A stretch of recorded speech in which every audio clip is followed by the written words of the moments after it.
an important part of mastering God focus is internalizing the fact that death is not a limit, right? Death is not a limit for you. And also, immortality is your birthright.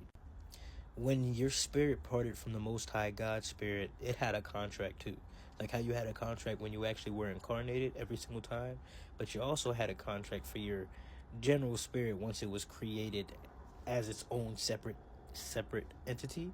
And that contract was that your spirit were to be incarnated every 1,000 years for approximately 100 years. So to think that death is your limit, it really disregards all those lifetimes that you've lived before, and it also disregards all the lifetimes that you have the possibility to live in the future. Therefore, altogether minimizing what you can do in this life because there is a sense of scarcity that isn't real. So a lot of times folks will think, you only live once, so I might as well get rich, or I might as well do this, or I might as well do that. But what if you lived many times? What would you do with this life if you knew that you would live another life?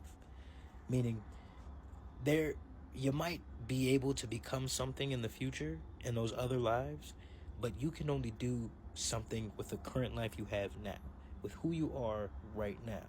And then once this body is expired, you'll be sent to the invisible, and then in the next century you'll be reincarnated again. So if death is not the limit, then what would you leave attached to your current name in the world? Like for me, I know just personally, I don't care to be rich. I've probably been rich so many times in my past lives. And honestly, because I know I'm gonna die and come back, being rich is the least of my worries. But if I spend my life making sure that every child gets food in their stomach, and I work to also make sure somebody is there to sustain that work after I die, I hope that by the time I return, I'll also be another child that is ensured food every single day. You get what I'm saying? Now, we can't control everything, so don't get to thinking, oh, I get to control through multiple lifetimes.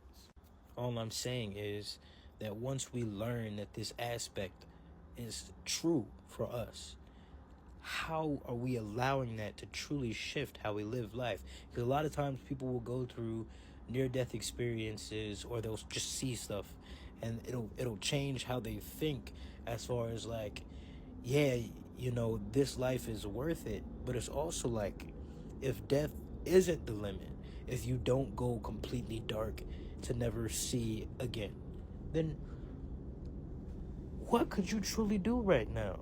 And also, wouldn't you want to spend this life mastering that? Wouldn't you want to spend this life mastering death, so that maybe once you are reincarnated, you don't have to deal with the confusion? Because a lot of us, we were born out of confusion. And that's why we have to go through this whole getting to know ourselves again once we're reincarnated. But once you master death, you don't have to go through that memory loss, memory wiping, because we essentially wipe our own memories because we refuse to be cognizant of the fact that we are a part of God, and therefore we never perish. We throw away our own memories when we die. Just a food for thought,